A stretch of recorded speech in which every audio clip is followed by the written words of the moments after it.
Bro, when you start breaking that down, like this is what SIkEM talking about, that they out of shape. We practiced every day. We went up and down every day. Like a game. Like a game. So we 5-on-5 pretty much the whole season. With drills. With drills. And so now they come in and they doing a lot of individual work. With a trainer. You know, so a lot of our shit was game speed. Right. With a trainer. And then in the summer? At half speed. Right. For 30 minutes. Right. And then we're gonna go play a 2 All right, welcome back to the show, everybody. Hope y'all having a good day so far. So, I had a request to check out this one, and this is gonna, I guess, piggyback off of last night's video.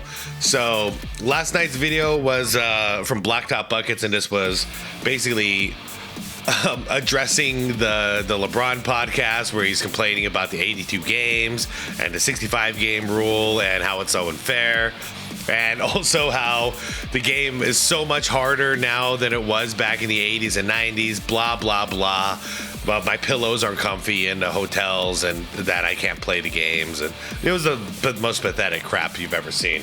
Anyways, this now is going to be, I'll just read the title.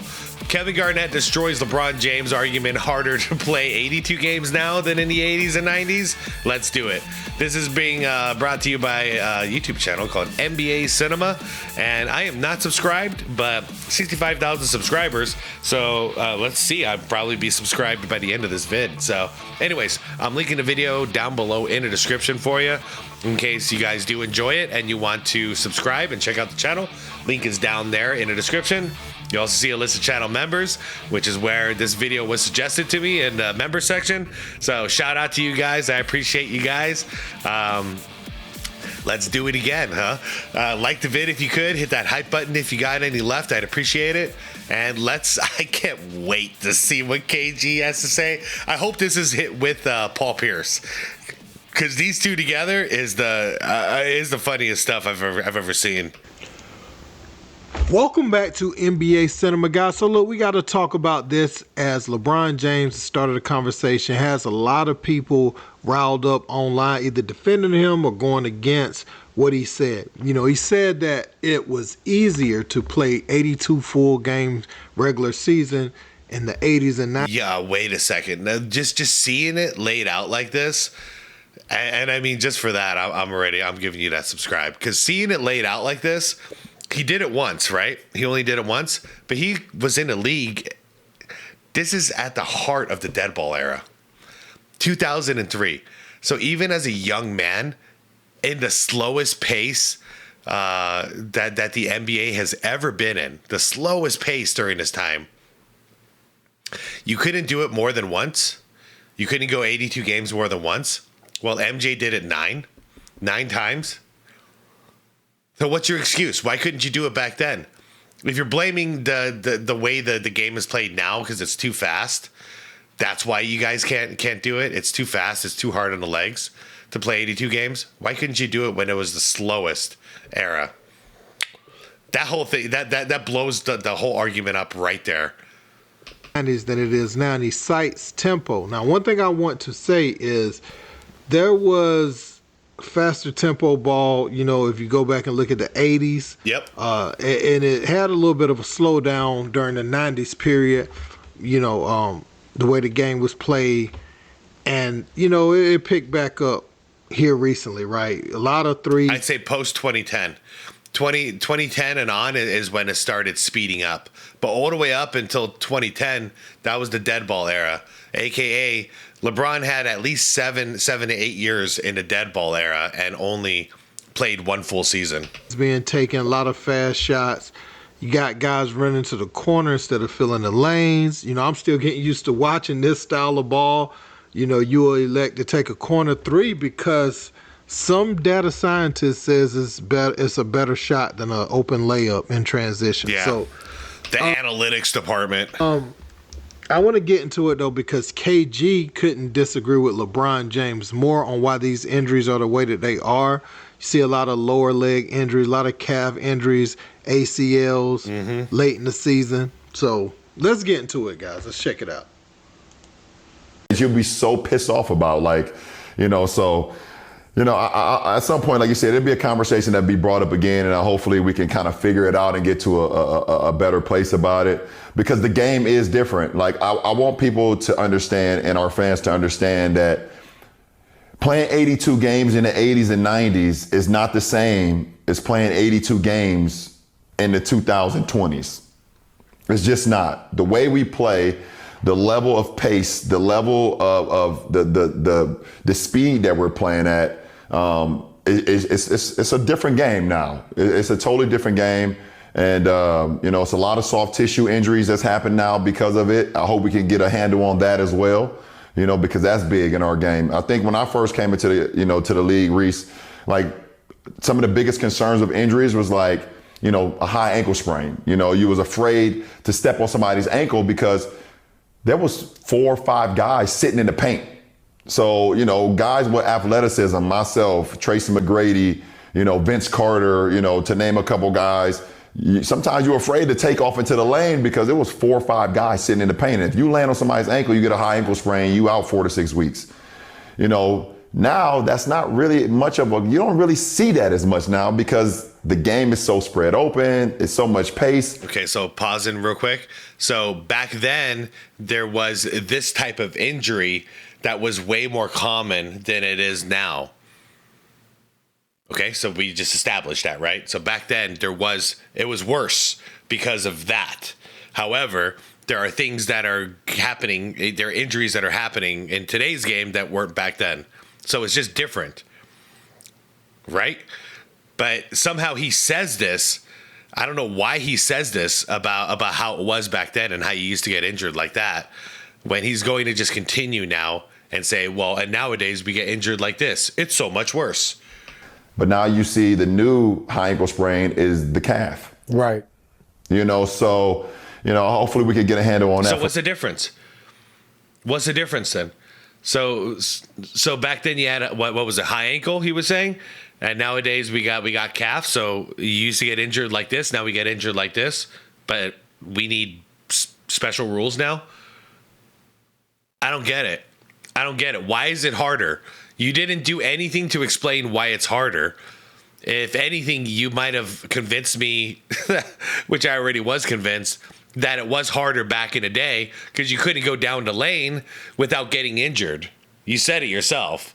From a medical standpoint, but it's just a game. I just want the fans to understand that the game is a little different. And, you know, as NBA players, we definitely want to be out there as much. Some of the trainers talk like about Charmin. the lack of calf raises for some of the players to end their workout. Bro, we used to end a workout, especially on a leg day, calf raises. This is how I'm speeding up, this is how I'm stopping, this is my whole wiggle. If your calves ain't here. And on top of, whenever I go to finish, I gotta be athletic enough to finish, right? Yep. Bro, when you start breaking that down, Like, this is what SIkEM talking about, that they out of shape. We practiced every day. We went up and down every day. like a game, Like a game. Like a so game. we 5-on-5 pretty much the whole season. with drills. Yeah. And this is what I was talking about, I think, at the end of last night's video. Full speed scrimmages. This is the old way. This is why people didn't get so injured during games. And I'm so glad you're talking about it. I'm going to back this up 10 seconds and let them do their thing. But if you want, go back and watch last night's video. That's all I was basically talking about. Got to scrimmage full speed. Got to simulate the game. That's what practice is about, simulating the game, so that when the real game happens, your legs are used to this. This is just another day in the office. Whenever I go to finish, I gotta be athletic enough to finish, right?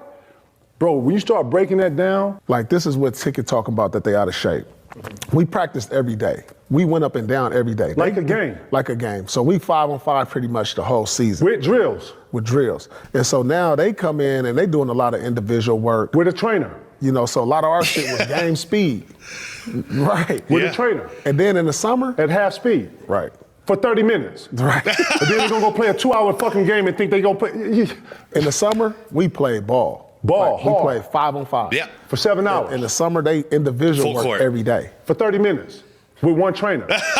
And think that's gonna be the same shit. Like, what are we talking it about ain't here? the same. Bro, motherfucker do a whole workout an hour by himself. I come in here, it's 5 niggas in one workout doing 30 minutes. Bro, this Yeah. is not the same shit, bro. Then he gonna go run Red Mountain and try to kill himself. Yeah, Come on, it's man. true. Ticket, you had a pretty, like, memorable. I got to guard a Tracy McGrady. I got to guard a real nigga in fourth quarter, and I'm tired of my legs done. How do I simulate that? I got to go play against people like this, and then I got to take my body and try to kill it. Yep. And you notice how he did this with his arms? Yeah, that's what I was thinking. How do you simulate that when you're exhausted? Go uphill. Walk uphill, run uphill, do what you got to do, man. That's it. When you listen, I'm gonna tell you something. Like remember Walter Payton, like how he used to train, always uphill training. To think, like it makes perfect sense for a running back, right? He's got to push through everybody. Practice uphill. Don't practice flat. I'm off and don't tell you about game 4 or game 5 or game 7 when you in mud and they come down to LO and they call in a triangle. You got to stop LO from Lloyd, and I'm stuck in mud, and my legs ain't even, and then, you know what I'm saying? Yeah. Like, and then I get to the huddle, and 3-4 niggas is falling out. Motherfuckers don't want to play no more. Like, bro, you can't simulate this. This is the foxhole you in. So you try to put yourself in simulate. He would go to, what's the dunes you go to? Oh, yeah, the dunes over there in Manhattan Beach. I'm going to the opposite dune where it look like a whole mountain. Yeah. He doing that when I'm doing this one. We both talking shit about what it take to get to the top. Damn. He talking about how he threw up. I talking about how I threw up coming down. He threw up on the way up. Like, again, uphill training. This is the old school ways, man. Forget the gym. Like the gym is for scrimmage and practice. After that, go train outside, man. Lord, who training like this? Nobody. And why y'all training like that? Guess what? We get to the fourth quarter, we looking fresh. Yep. We dapping. Yeah, nigga, you remember that? Right. Yo, what you nigga, let's get him in. Like, yo, you feel what I'm saying? So that's what we doing. So LeBron says it's the tempo that's causing the injuries. Oh shit! Kevin Garnett says the guys just aren't working out. I gotta hear what the hell just happened. Guess what? We get to the fourth quarter, we looking fresh. We dapping. Yeah, nigga, you remember that? Right. Yo, what you nigga, let's get him in. Like, you feel what I'm saying? So that's what we doing. So LeBron says it's the tempo that's causing the injuries. Kevin Garnett says the guys just aren't working out hard enough. They're not putting their body through it to be ready to withstand such a long season, to withstand a postseason if you're lucky enough to make it. And definitely not in those later rounds where, you know, it's getting more physical, teams figuring you out. You know what I'm saying? So I'll say that, you know, tempo can contribute if you haven't built your body to a point to withstand it, right? You can really see your body start to break down. But also, I can't do this. I would say that's you. Oh crap! You see how my nerds? I can't do it. I lost it. I lost control. Freaking Kevin Garnett. Okay. I lost it, you guys. I think you guys get the point of the video. I can't control it. I gotta go. I think it's over. I can't stop thinking about it. It's so freaking funny. All right. Guys, I wanted to hear KG's take. I think we heard KG's take. All right, let's hear this out. I'll try and shut up. Relevant when you start talking about, look at all the basketball Michael Jordan, Scottie Pippen, and those guys played, man. It wouldn't matter if the game was a little slower tempo. No, man, those guys were training. They all talked about it. They got up before practice, met up at Jordan's house, and they had their own training session before practice. So they trained at Jordan's house, and then they went and practiced and did all the scrimmaging and all that stuff. You know, like they were doing more than what they were told to do back then. If you're going to win, play 82 games, right? Win in three-peat fashion, and then go to the dream team, you know, and play in those Olympics. That's a lot of basketball to be played. To play the full 82-game season and then win the championship. Yeah. And I don't know if you guys have noticed, if you guys have been paying attention, but remember Ant-Man in the conference finals? He ran out of gas. Do you remember Luka in the actual finals where he ran out of gas? You know, we're seeing this a lot more often than we used to. So that's conditioning. You know, whatever it is, they're not making it to the finish line strong. You know what I'm saying? That's a lot of basketball. That's not counting all the competitive pickup and everything that they play with all the other pros. That's well documented. And so to three-peat twice, a lot of times you can have a full career and play more seasons. But if I'm going to the championship and this is year after year after year, that's a shorter off season for me, quicker turnaround time to training camp. And if, you know, LeBron, like I put up the stats at the beginning of the video so you guys could see how often Jordan played 82 games. LeBron only did that once. And I guess he's saying that to support his theory on this. And I'm not saying... Yeah, but he played the first half of his career in a dead ball era, so it's not... If the pace in 2003 was what it was now, then that would work as an argument. But the fact that he was right at the heart of the dead ball era, that doesn't work anymore. Well, don't play a factor. We see that it does. Like, we see people have gone down. But are they building their bodies the same way? Michael Jordan had a injury in his second year. Never had such a devastating injury again, you know, for the rest of his career.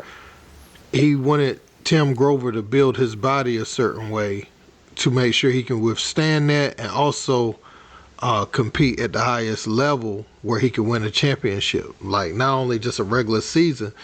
And that's another thing. Like, you'll see these players get through the 82, but you'll see those nagging injuries throughout the year for them. Yeah. There used to be a diagram I would laugh at that would show all of the injuries that Allen Iverson was playing with that he never treated, yet he just kept showing up game after game after game for his team and for the fans. That's why, even though I'm pissed off at Allen Iverson right now, personally, for the stuff that he did as a basketball player, shit, I ain't saying nothing. Like, he showed up to work. You know, so if you're going to play a certain way, I would say at the tempo that Tyrese Halliburton does, which allowed them to have several comebacks, they can be down 14 points with 2 minutes left, and they're able to come back and win games, you know, by speeding it up on teams and, you know, you know, you got the shot clock working in your favor. He's a great advanced passer. He's quick. And just the way he has to get open to shoot with the hitch in his shot, all this stuff contributes, you know, to your legs having to do so much work. And, you know, maybe if you play that way, you might have to come down some minutes. There you know, maybe it is. You have to have a super backup, you know, that kind of plays the same way that you do. And that's what I was saying in last night's video as well. Same exact message. Cut the minutes down. That way it's less wear and tear on the legs. If that's what we have to do, that's what we have to do. But show up to work. Yes. But yeah, I don't know, man. I want to know who y'all agree with on this. Do you agree with the big ticket? Like, are they just not working out hard enough? Or do you agree with Brian? Like, it's a tempo thing where it's quicker. The game's quicker, faster paced than it's ever been. I want to know, man. Let me know what you think in the comments. Don't forget to like, share, and subscribe. Till next time. Peace. Good stuff, man. I lost my crap. I told y'all, KG and Paul Pierce together is the funniest thing I've ever seen. All right, quick analogy, and then I'm gonna get out of here. Y'all ever like been injured or you're sick or whatever, but you got to show up to work, so you show up to work? I don't know about you guys, but like the first thing I would do with my team is be like, hey, you know, and like, okay, real life situation. Hey, I tore my meniscus. I'm in a lot of pain. I can't really bend down, so I'm gonna need help in the kitchen just when it comes to like bending down, you know? Talk to my team, let them know what the situation, what's going on. I'm here, I'm gonna work 12, 13 hours. I'm gonna dominate the kitchen, but I can't really bend down well. In a busy time, I'll figure it out. But outside of that, can I get some help? You know what I mean? This is how we take care of each other. We help each other. We get each other's backs. Because we know there's nothing worse than not showing up. Because if you don't show up, you've now let your team down, right? So if you can show up, you should show up and help. That's just the way, at least it used to be. I assume that's how it's still. I mean, it's how it still should be. Like, dude, I worked with all kinds of sicknesses. I worked with all kinds of injuries. It was crazy, but my thought was, if I can do it, I will do it. You know, it's gonna hurt, but it's gonna hurt my team a lot more if I don't show up to work today. You know, how are they gonna replace me? And you know, especially if you do play a prominent role and you play, you know, an important role in the system, then it's like I can't let these guys down. That's the mindset I've always had. I remember y'all were making fun of me when I what was it, in October? When I had COVID and I was really sick. I was really sick for like 2 weeks straight there, coughing like crazy, and y'all were in the comments saying like, dude, it's okay to take a day off. And I'm like responding to all you guys saying like, hey, I haven't missed a day, like an upload day, in over a year. Like I'm being stubborn. Like I want to keep going if I can, but that's just a mindset thing. And it's just a mentality. It's what I was raised with. And that's how I feel about all work, is show up if you can, unless you're so sick that it's just not possible, you know, or you're so injured that like you need a surgery or something like that, which has happened. And that was the only times I would abandon my crew, was like, hey, you know, I got to get a surgery. I'll be back in a couple of weeks. I'm so sorry. You know, there's nothing I can do now. But anyways, outside of that, guys, Kevin Garnett, dude, what was he doing? It was, I agree with everything that they said, but they had to, it was so funny. It was just so funny. I know I'm going to cut that clip. I'm going to cut that clip and stick it on the intro. All right, I'm out of here, you guys. Thank you so much for watching with me. I had a great time. And I'll see you all in the comment section. Can't wait for it. Like the vid on the way out if you could. Subscribe to the channel if you want more content like this. Hell, hit the hype button. The hype button on this one if you got any left. For real. This one's a funny one. Let's spread some joy. All right, I'm out of here, guys. Be water, my friends.